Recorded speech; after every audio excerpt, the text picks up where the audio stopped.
kanang spare ribs o kanang pork gani nga isagol nimo niya, adobohon nga butang ka sweeties niya napag yung kay paksyo diha nga matambaka niya na mga palya nga lapas kayo abungkag lagi ng bahaw.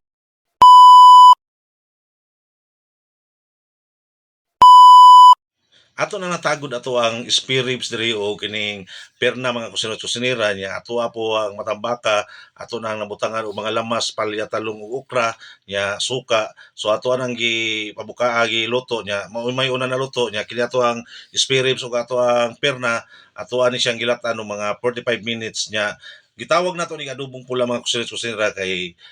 ibutangan nato ni sa sweeties ang ato ang adobo para lami kay ni siya so mao ni siya makapakuan gyud sa ato ang adobo no nga Binisaya style kay mao ni ako natun-an sa kong mama ba niya ato na ning gisahon natong ahos o bombay diha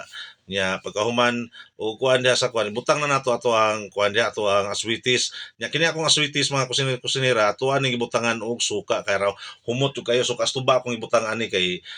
lami kayo para humot jud kayo nya ato nang ibutang atong karne ato ang i-mix diha para mo tuhop na gyud sila niya motuhop yun ato ang kuan da sweeties niya ang atong oyster ato ang paminta nga liso kanang powder ato nang ibutang og kini ato ang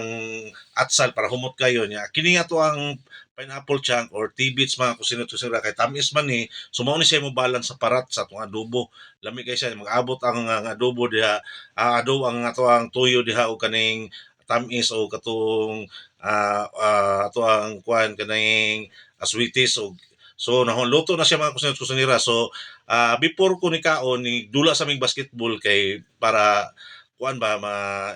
mahilis po niya atong taba-taba sa atong lawas kay katong niaging semana nga long weekend gani atong Semana Santa murag basking Semana Santa to grabe gyud atong kaon nato no kay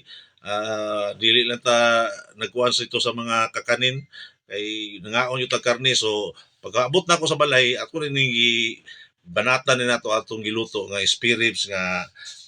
gitawag nato adobong pula nga spare ribs nga Binisaya style ba niya pagkahuman diha ato ari plastar sa plato kay gutom naman kayo so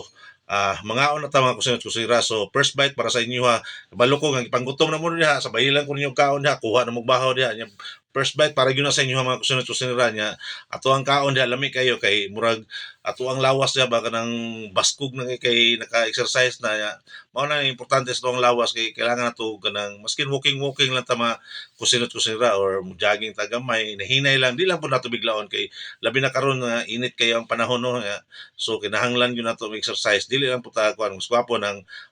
alas 6 sa buntag o mga alas 5 sa hapon kay medyo okay na ang init ana so lami kay ato ang kaon diha mga kusinira di gyud ta mapabitin da kay naka exercise nakabawas sa tag mga tambok-tambok na to diha nya gusto lang ko magpasalamat sa kuha mga sa nagpalo sa kuha nag-share po niya ng video na ko pang